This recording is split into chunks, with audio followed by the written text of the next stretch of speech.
लैला मजनू। लैला राजघराने से संबंध रखती थी, वो बहुत सुंदर थी। मजनू ने जब पहली बार उसे देखा तो वो उससे प्यार करने लगा। वो उसकी खूबसूरती पर मरता था। एक दिन वो उससे मिलने उसके महल पहुंचा।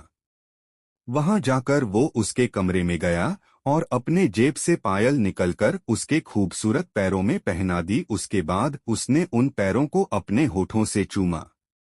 जब वो दूसरी पायल पहनाने लगा तो लैला ने करवट बदल ली। फिर मजनू ने दूसरी पायल नहीं पहने और उसे निशानी समझकर अपने पास रख ली।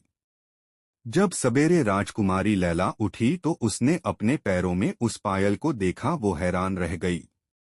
अगले दिन मजनू फिर राजमहल गया और सीधे लैला के कमरे में पहुंच गया। वहां जाकर उसने लैला के गालों को छुआ और फिर वो उसके कदमों में आ गया। तब उसने अपने जब से दूसरी पायल निकलकर उसे पहना दी। जब उसके पैरों को चूमने लगा तो लैला ने करवट बदल ली और मजनू ने देखा कि लैला के पैर में पायल नहीं थी। उसने कहा कि हम तो अपना दिल भी तेरे कदमों में रख गए और तूने उसे ठोकर मर दी। तभी लैला जाग गई और मजनू को पकड़ लिया। फिर उससे उसके बारे में पूछा। उनकी बातचीत कुछ इस प्रकार थी। लैला, तुम कौन हो? मजनू, आपका सेवक। लैला, तुम रहते कहाँ हो? मजनू, आपके चरणों में। लैला, तुम काम क्या करते हो? मजनू, आपकी पूजा। और यह कर मजनू ने लैला के पैरों को चूम लिया। लैला उससे बहुत खुश हुई और वो भी उससे प्यार करने लगी। लैला ने मजनू को अपने पास आने को कहा तो मजनू ने जवाब दिया कि वो तो बस आपके कदमों में अपने उम्र गुजारना चाहता है।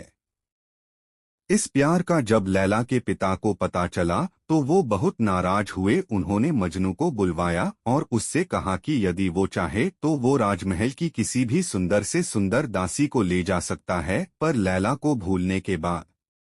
मजनू ने उनसे कहा कि राजमहल की सभी दासी लैला के चरणों की धूल के सामान भी नहीं है और उसे किसी भी दौलत का लालच नहीं है।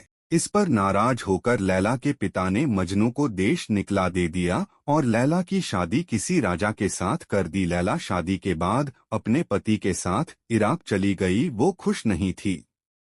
लैला इराक पहुंचकर बहुत बीमार हो गई। तब वैद्य ने राजकुमार से मजनू को बुलवाने को कहा। तब राजकुमार ने मजनू को बुलवाया।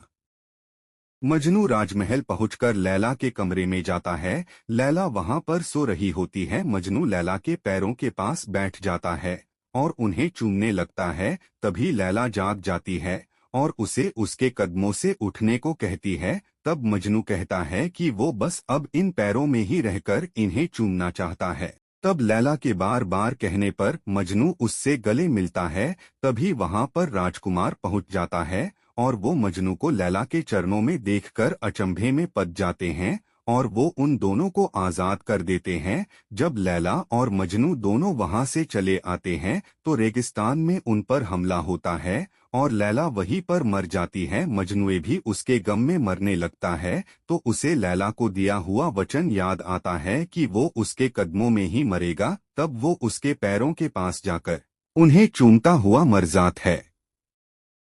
वो प्यार आज भी अमर है। ऐसे प्रेमी बहुत कम मिलते हैं जो एक दूसरे के लिए जान भी दे देते हैं।